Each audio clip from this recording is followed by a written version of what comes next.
Hello दोस्तों, नमस्कार। मैं हूँ राकेश पवार।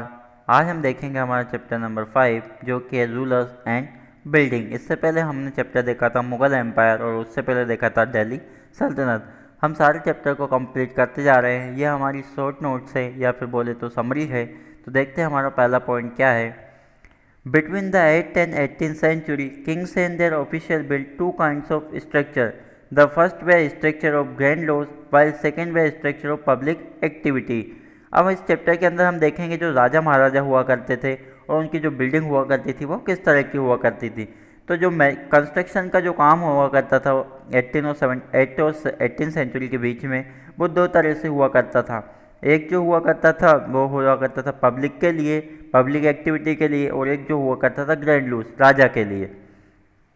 अब देखते हैं हमारा सेकंड पॉइंट क्या है इसमें, इंजीनियरिंग स्किल एंड कंस्ट्रक्शन। तो इंजीनियरिंग की स्किल कैसे हुआ करती थी और कंस्ट्रक्शन किस तरह से हुआ करता था वो देखते हैं। तो इसमें पहला पॉइंट है हमारा, monument provide an insight into the technologies used for construction. जो भी पुराने जो मोन्यूमेंट्स या जो भी साइट्स बनती थी उसमें काफ़ी टेक्नोलॉजिकल चीज़ें ऐड किया करती थी, उसी के हिसाब से वो कंस्ट्रक्शन करते थे। सेकंड पॉइंट है हमारा, between the 7th and 10th century architect start adding more rooms, doors and windows to building. जैसे ही 7th और 10th सेंचुरी के बीच में जितने भी बिल्डिंग्स या जो भी चीज़ें बनी हुई है उसमें जो आर्किटेक्चर हैं वो ज़्यादातर जो रूम हैं वो सेपरेट सेपरेट रूम बनाया करते थे, सबके सेपरेट सेपरेट डोर, उसमें विंडो भी लगाया करते थे वो।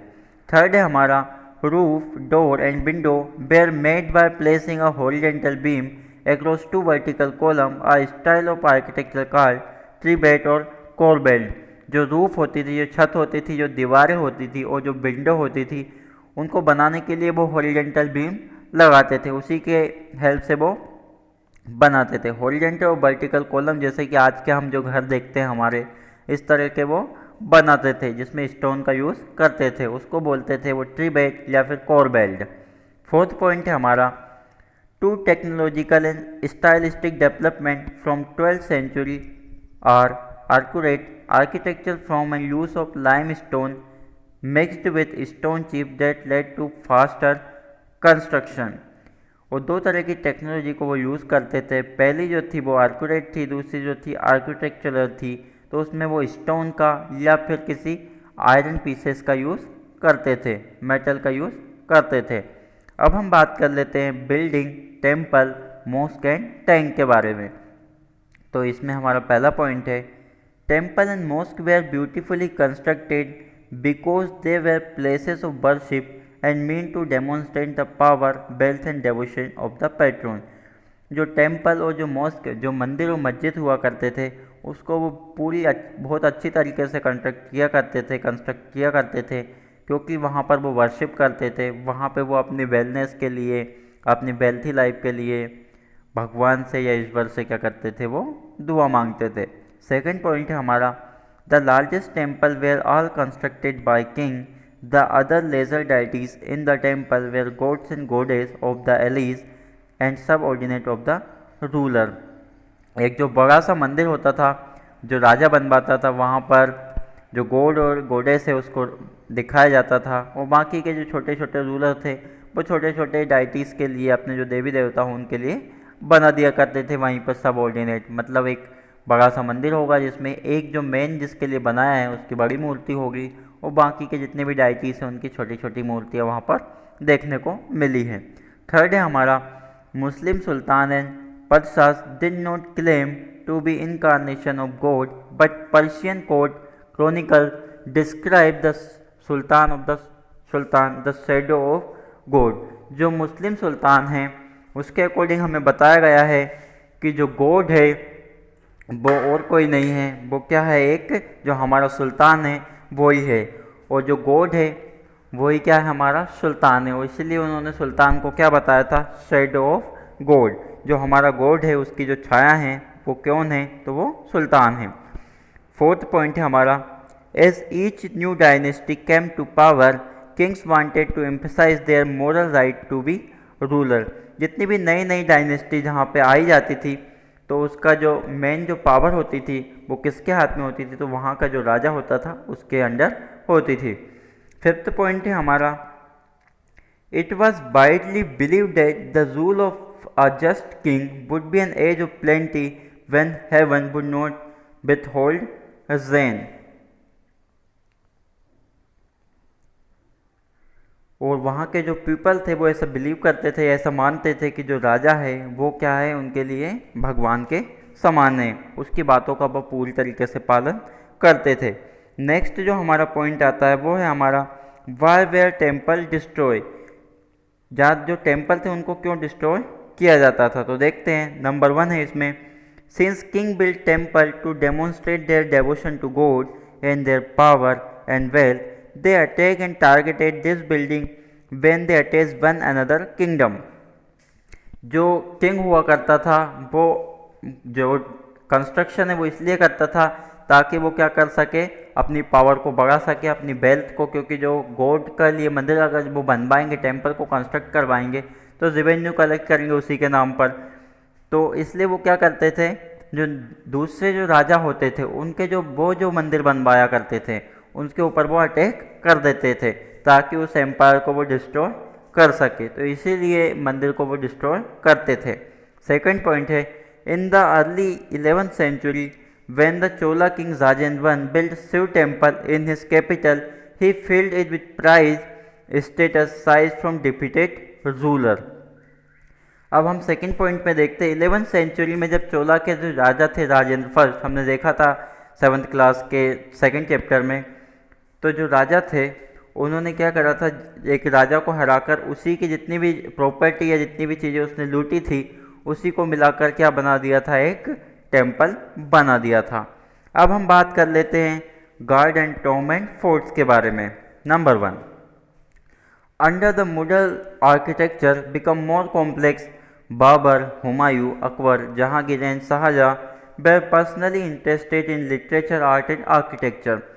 तो वहाँ के जो टॉम और फोर्ट और जो गार्डन हुआ करते थे, मुग़ल एम्पायर के समय में जो आर्किटेक्चर है इंडिया का वो काफ़ी ऊंचाई पर गया। उन्होंने अलग अलग तरह के आर्किटेक्चर को बढ़ावा दिया। तो देखते हैं क्या क्या उन्होंने बनवाया। सेकंड है, बाबर गोट gardens called charbagh built in Kabul, they were further construct in Kashmir, Agra and Delhi by Akbar, Jahangir and Shahjahan. तो बाबर जो था उसने गार्डन बनवाया जिसका नाम रखा उसने चार बाग, और वो जो बनवाया था उसने वो काबुल में बनवाया। फिर उसके बाद जो उसके लड़के आए नीचे उन्होंने उसको, जैसे कि शाहजहां और जो अकबर है, उन्होंने आगरा में और दिल्ली में भी बनवाया। थर्ड नंबर पे हमारा आता है, Akbar architecture is visible in his father Humayun's Tom. जो अकबर का जो आर्किटेक्चर है वो उसके जो फादर है हुमायूं, वहाँ उसके टॉम से भी वो दिखाई देता था। फोर्थ नंबर पे आता है, under Shahjahan Mughal architecture were fuse together in a grand harmonious synthesize. जब शाहजहां मुगल एम्पायर में आया तो उसने भी आर्किटेक्चर सिस्टम को काफ़ी ऊंचाई पर लेकर गया। फिर आगे हम देखते हैं हमारा fifth point, the ceremonial halls of public and private audience, Diwan Khas और दीवान आम वेर केयरफुली प्लान। और भी उन्होंने नई चीज़ें बनवाई जिसमें जो काउंसलिंग होती थी या सभा आयोजित होती थी उनके लिए जो बिल्डिंग्स या फोर्ट जो बनवाए उनके नाम रखे जाते थे दीवान खास और दीवान आम, जहाँ पर जो भी काम करना है उसके बारे में प्लानिंग की जाती थी। सिक्स्थ पॉइंट है हमारा, Shahjahan adapted the charbagh technique in layout of the charge Mahal, grounded architecture accomplish of this region. और ये जो चारबाग का जो बाबर ने बनवाया था उसी से इंस्पायर होकर शाहजहां ने भी चारबाग की ही तरह टेक्निक का यूज़ करके ताजमहल बनवाया, जो उसकी वाइफ के मुमताज़ की याद में उसने बनवाया था। अब हम बात कर लेते हैं रीजन एंड एम्पायर के बारे में। तो इसमें पहला पॉइंट है हमारा, as construction activity increase between the 8th and 18th century, there was also a considerable sharing of ideas across region. अब जैसे ये कंस्ट्रक्शन का काम चलने लगा तो जो 18 से 18 सेंचुरी के बीच में जो नए नए छोटे छोटे रूलर्स थे वो सोचते थे कि अपना जो एरिया है वो काफ़ी एक्सपेंड किया जाए, तो उनके पास इस तरह से ये आइडियाज़ आते गए। सेकंड है, in Vijayanagar for example the elephant stable of the ruler were strongly influenced by the style of architecture found in adjoining sultans of Bijapur and Golconda. इसका एग्जाम्पल हमें विजयनगर जो है वहाँ पर भी देखने को मिला है। वहाँ पर क्या हुआ है, इस तरह का आर्किटेक्ट किया गया है, इस तरह का डिज़ाइन बनाया गया है कि जो सुल्तान है बीजापुर के और जो गोलकोंडा है उनको दोनों को एक साथ ज्वाइन कर दिया है, जिससे ये शो होता है कि ये वाला जो रूलर है उस वाले रूलर के साथ कंबाइन होकर अपना एरिया एक्सपेंड कर लिया है इनने, जिससे कि जो दूसरे छोटे छोटे रूलर है वो काफ़ी डर जाए। थर्ड है हमारा, in Riddhaman near Mathura temple were construct in architectural style that were very similar to the Mughal palace in Fatehpur Sikri. और जो वर्धमान मथुरा में जो है वहाँ के जो टेम्पल बनाए गए हैं, जो मुगल डायनेस्टी के जो रूलर्स थे उन्होंने जो फतेहपुर सीकरी में बनाए हैं उससे काफ़ी इंस्पायर हैं और उसी तरह के वो बनाए गए हैं। फोर्थ है हमारा, इससे क्या पता चलता है उस तरह का बनाया, मतलब कि ये किससे बिलोंग करते हैं, मुगल एम्पायर से।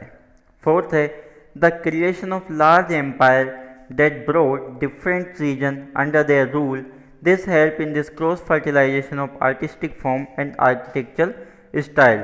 और जब इस तरह के लार्ज नंबर ऑफ एम्पायर होंगे, वो लार्ज नंबर ऑफ कंस्ट्रक्शन भी होगा, तो जो आर्किटेक्चरल सिस्टम है वो भी काफ़ी इंक्रीज होगा, क्योंकि एक दूसरे का देखकर ही वो क्या होंगे और इंस्पायर होंगे। मतलब मुगल एम्पायर में जो हमारा आर्किटेक्चरल सिस्टम है काफ़ी इम्प्रूव हुआ। फिर आगे हमारा फिफ्थ पॉइंट है, the Mughal adapted the Bangla dome in their architect. जो मुगल थे उन्होंने बंगला डोम को अपने आर्किटेक्ट में शामिल किया और इस तरह के डोम भी उन्होंने बनाना शुरू कर दिया। तो ये था हमारा चैप्टर नंबर 5 जो काफ़ी इम्पोर्टेंट था, रूलर्स एंड बिल्डिंग। अगर इसमें कुछ डाउट होता है तो हमें कमेंट करके बताएं, और अगर ये वीडियो आपको अच्छा लगा तो लाइक करें, कमेंट करें और अपने दोस्तों में शेयर करें और हमारे इस चैनल को सब्सक्राइब करें। धन्यवाद।